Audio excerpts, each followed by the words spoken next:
Bonjour à tous. Eh bien, écoutez, ravi de vous retrouver ce mois-ci pour un nouveau billet. Alors, un billet sur un sujet qui mérite particulièrement, et je ne dois pas être le seul, mais finalement, on en parle assez peu.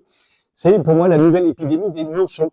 Un nouveau phénomène, alors qui existait quand même avant, mais qui, je trouve, s'est largement amplifié depuis l'après-Covid. Le fameux phénomène où les gens prennent des rendez-vous qu'ils ne vont pas honorer et qui n'ont même plus le minimum d'éducation finalement pour passer un coup de fil, pour expliquer qu'ils vont pas pouvoir venir. Et donc, j'ai essayé de me poser en fait sur ce sujet-là pour essayer de le comprendre. J'arrive pas à voir finalement comment on peut en arriver là. J'ai trouvé quelques raisons finalement entre d'abord un problème d'éducation. Je pense que c'est à peu près la base, le respect des autres, le manque de gestion du temps. On se rend compte là dans une économie qui va de plus en plus vite que beaucoup de gens sont un peu perdus, en tout cas mis en difficulté par un problème de gestion du temps, un manque de communication flagrant. Ça communique de moins en moins, les gens s'auto-recentrent, ne pensent qu'à eux, et donc mécaniquement ça amplifie. Il peut y avoir aussi du désintérêt ou du désengagement, c'est-à-dire un côté un peu jean foutiste. J'ai pris rendez-vous, mais bon, c'est pas très grave. Ou un niveau émotionnel, c'est-à-dire que j'ai pris rendez-vous parce que spontanément j'en avais envie, j'avais besoin, et puis finalement j'ai envie de faire autre chose, et donc je passe à autre chose, je zappe. Et du coup, ça a un impact très fort finalement sur notre société, avec d'abord une perte de confiance entre les uns et les autres, puisque c'est quand même pas agréable quand les gens se font planter sur des rendez-vous.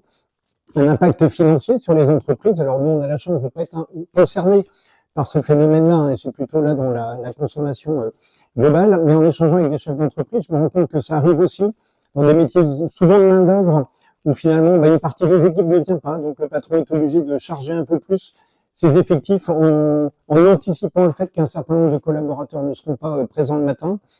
Ça peut arriver également sur des recrutements.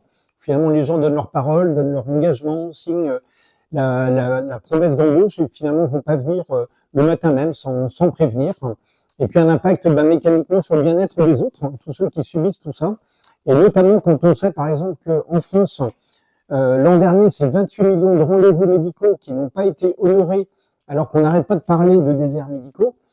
Quel gâchis, hein, ça représente à peu près entre 10 et 15% de l'ensemble des rendez-vous médicaux.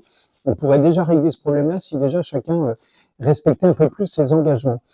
Il y a un phénomène qui me fait sourire à chaque fois, mais finalement c'est plutôt pour en clin d'œil, c'est que finalement quand on est bien éduqué, qu'on appelle pour annuler, décaler un rendez-vous, finalement aujourd'hui on a des remerciements comme si on leur avait fait une offrande, ce qui est assez incroyable.